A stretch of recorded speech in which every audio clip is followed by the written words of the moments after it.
"Won't you tell me what's going on?" I asked again. Not much longer now. While the moonlight offered some sort of luminescence in the dark sky, the high branches and leaves of the forested area prevented that from being any sort of help. Now it was darker than ever, with only an occasional street lamp next to a park bench to guide us along the sidewalk. "Look," I said, "if you're trying to scare me or something, just forget it. I don't believe in your Slenderbone stories, and I never will." While I turned to continue walking next to my friend, I heard a deep, raspy laugh coming from her mouth. "That's just the thing," she smiled, with piercing white eyes that seemed to glow without the help of any sort of light around us. "It's your turn." "For God's sakes, Alexia, what are you talking about?" I stopped. "What, did you think having sex with another girl will get you off the hook?" Jesus. "Look, is that what this is about? I'm sorry, I didn't mean to keep it from you. It's just... I can feel him." She cut me off. "He's close. Listen to me. Yes, Jennifer and I have been together for a while. I was going to tell you when it seemed right to do so. He's watching us right now." I wanted to say more to her, but something stopped me. It was as if there was a pair of eyes watching us from the tree line. Suddenly, I felt open and vulnerable, as the hairs on the back of my neck stood straight up, and goosebumps formed all along my arms, filling the gaps between the ones there already from the cold weather. "I'm sorry it had to come to this," Alexia said, looking me in the eye, "but like any other girl, you had your chance." "God, would you stop talking like you're crazy? If this is one of your spooky tales to scare me with, I told you, I'm not falling for it." "Like I said," she started, her eyes focusing on something behind me, "it's not a tale." Perhaps it was the bright white of her eyeballs, or the distinct feeling that something was standing behind me, but with shaking limbs and deep breath, I turned on toes that struggled for balance. Amongst the row of dark shadows, and the outline of trees beyond the sidewalk, I saw nothing but the movement of branches, and the dancing moon behind swaying leaves. My eyes darted between the tree trunks, scouring the horizon for movement. It was too dark to make out anything, and for as long as I squinted into the distance, I still felt like there was someone watching us. Then something grabbed my attention off to the right, just beyond this concrete path. I saw a shape moving behind the trees, gliding along in the shadows. It was slow as I watched it, a towering figure in inhuman heights, but truly organic and not a fixture of the surrounding environment. With each pass out into the open, I saw a hint of his body, like a part of the arm or the shoulder, before he disappeared behind a tree and never came out from the other side. The figure was much too large to hide behind the trunk, so it was as if he simply vanished. "Did you see that?" I turned, expecting to find Alexia standing behind me, only there was nobody around. The path was empty as far as I could see. "Alex!" I cried out, cupping my shivering hands around my mouth to amplify the sound. Only after a few yells, I heard nothing of any sort of response. God damn it! As I frantically looked around for my friend in the wavering darkness and looming shadows of the park, I felt an increasing need to turn around, as if someone or something was right behind me. It was that feeling like being chased in a dream, with a predator right on my heels. Only, no matter how hard I tried and how fast I ran, I could never get away. But as far as I could tell, this wasn't a dream. He was human in proportion, but far above any man I had ever seen before. It took me a moment to differentiate him from the backdrop of all the tall trees and limbs, but once my eyes focused on the gargantuan figure that stood on the sidewalk, not more than 20 feet away, I screamed and turned to run. As soon as my body rotated to bolt down the path, I ran into something standing between me and an escape. My head slammed into something hard, and I stumbled backward, landing on my ass in the cold concrete. For a moment, I still feared the thing behind me, and I hurriedly prepared to stand up and run, except he had already caught up, and was standing just inches from me. Jesus Christ, what the fuck? He was a man, but as much as the devil himself could look like a human being, he wasn't really a man more than his general appearance pretended to be. Suddenly, I felt a piercing headache, like a drill was forcing itself into my scalp, grinding against the very bone that kept my brain intact. The streetlight next to me flickered, as the figure appeared and disappeared into the overwhelming darkness with each flash. "No!" I panicked. "No!" I screamed. "You can't be real!" Through the pulsating pain surging through my head, and with blurry eyes, I traced his figure, standing over me by what seemed to be the height of a small house. He was wearing a suit, like a businessman, perfectly framed for his incredible body, and inhumanly proportioned for a man of his stature. Even though he wore something that man might have adorned, that's where the similarities stopped. I looked up into his face, desperate to see the eyes of my attacker as I slowly crawled backwards, dragging my body along the path. This man, no, this creature, had nothing of the sort. He had no mouth, no eyes, no discernible features on his face except for a skeletal structure of a human being. There were no openings to breathe, and none to see with. I screamed as loud as I could, straining my voice as an arm reached out to grab me, an alien-like appendage that must have been as long as I was tall. When his fingertips touched my head, I instantly stopped moving, completely halting my body on the earth beneath him. From the moment his flesh and bone were near my face, a strange scent entered my nostrils. It was something that frightened the very core of my body and scared the last remaining wisps of courage that remained.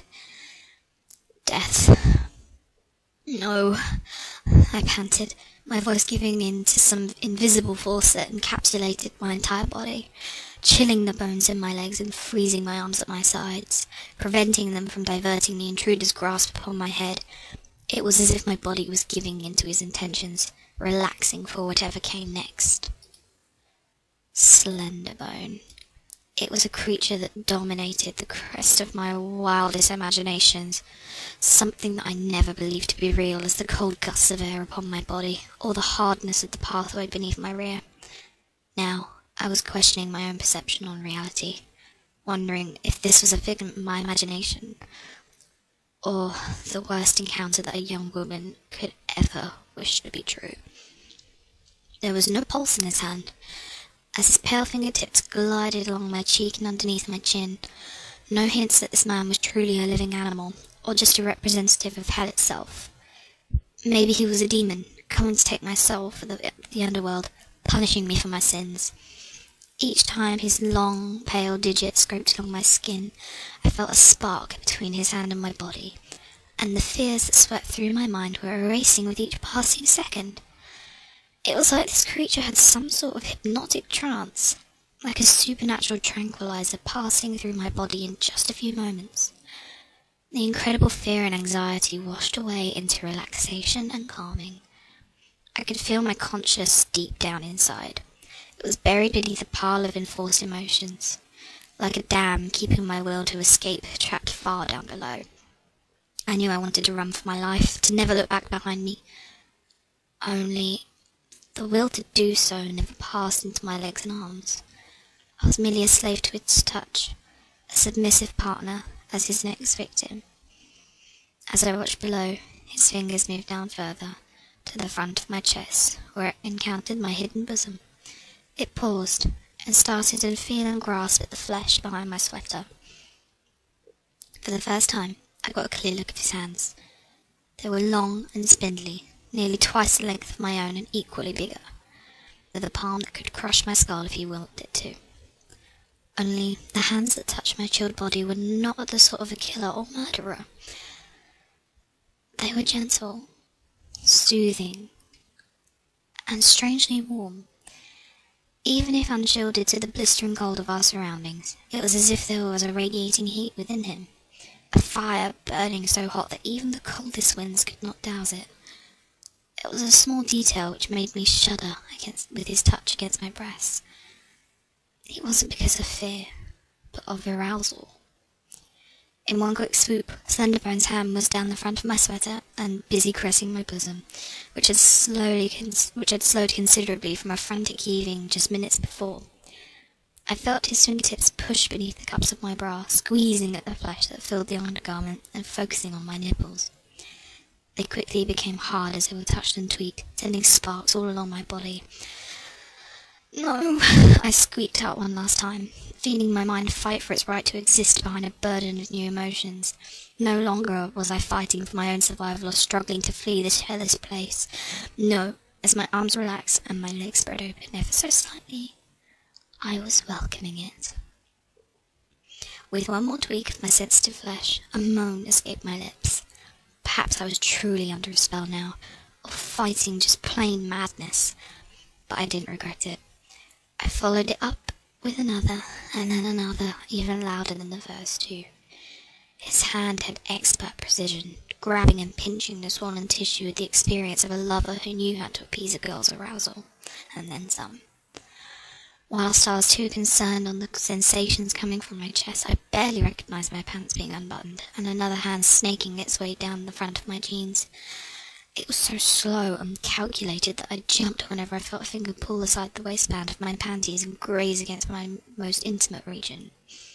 Deep down, a part of me knew I should be scared for my life in this situation, fighting for my dignity and defending against a creature who was interested in nothing more than having sex with me. But those worries were hidden deep behind the squeals of pleasure coming from my mouth and echoing in the dense woods. I looked into his face, in the dark recessed shadows where his eyes would have been if he had a pair. I wondered how he could see like this, or how Slenderbone knew where he was, or what he was doing. Oh God, I moaned, biting my lip. Even given his absurd presence and abilities, there was a definite supernatural spark to his existence. Even with his otherworldly figure and impressive stature, he knew what he was doing. Without the senses to see or even breathe, it appeared. His methods were well memorized and excruciatingly complex, although sensual in experience. It barely crossed my mind that this was perhaps not his first time. I was bucking my hips now, involuntarily meeting the advances of his fingers against my warm snatch. He had started slow, just teasing the outer folds of my lower lips and touching the sensitive skin just near my clit, as Jennifer had many times. Then, as my pleasure peaked to a new height, he plunged a finger deep into my darkest recess of my anatomy, causing me to quiver with carnal desire and literally shake in overwhelming sensations. Even experiencing sex with my girlfriend numerous times, some bringing me to shattering orgasms, this was different in every way. With one quick jerk, his entire hand was down between my legs, with a couple of fingers penetrating my moist folds, pumping in and out as my heart raced. My screams sent a flock of birds scattering into the distance, flying as away as a girl cried out in pure lust.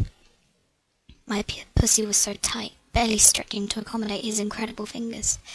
Even as they pushed in and out of me, the inner walls felt as though they were stretched to the limit, causing a hint of deep pain in my loins that was only masked by incredible pleasure. Suddenly, I felt myself move off the ground. For a moment, I thought the supernatural being had lifted me with his arms, but there was still a hand down the front of my bra pinching my nipples, which were damn near raw. The other was still busy fingering my womanhood. Rather, I was levitating off the earth itself, floating up into the air a few feet as he continued to please my aching body. I looked down at my side, seeing the concrete far beneath my floating shoulders, and my hair flying in the breeze that passed under my back. Slenderbone walked next to me as I glided off to the side of the path, into the dark shadows and blackness of the forest around us. Through all of this, since this encounter started, I felt nothing but deep relaxation, while my heart pumped furiously within my writhing body, shaking during each touch down below or caress of my breasts. I still felt at ease. Not long into the wooded area, we stopped, and I watched as my pants were pulled down by some invisible force, discarded to the grass below. The figure still had his hand down my panties, and they too travelled down my legs like the pair of underwear was still alive, clearing my feet and falling to the earth beneath us. With my sheer lower nudity, I should have been freezing with the chilly winds hitting my body, but I was nothing of the sort. Rather, a warm cocoon shrouded on my body, protecting it in a soothing warmth that filled every crevice and fold of my shuddering form. Just above, I stared into the dark abyss of the night sky, watching as the stars glimmered behind the treetops, dancing and disappearing in each second. Then, as my legs were spread, and the body of my captor moved in closer, I felt something press against the groin of my soaking snatch. I didn't need to look to see what it was, but instead I knew by the instant the head pressed against my opening. Whether it was the touch of Slenderbone's hands against me, or some other dark power between us, I knew of his intentions right then in the middle of the trees, and the darkness that separated us from the outside world. Yet, I wasn't afraid. A whimper escaped my lips as he gently forced the folds apart, and my whole body jerked suddenly as his cock entered, pushing into the deep recess of my burning pussy. The act was so gradual and so smooth that I felt not a thing from my deflowering, good one, Becca. I cried out again as his long fingers encircled my quivering thighs, taking me with long, deep strokes. While I was accustomed to sex and the use of toys, I'd never felt anything like this. To have a man's dick inside me was something else entirely, even if that man was nothing but a shade of humanity in form only. Nonetheless, his cock felt as every bit as real as the ones I'd seen, thrusting into my glistening folds effortlessly, as if it was the perfect size.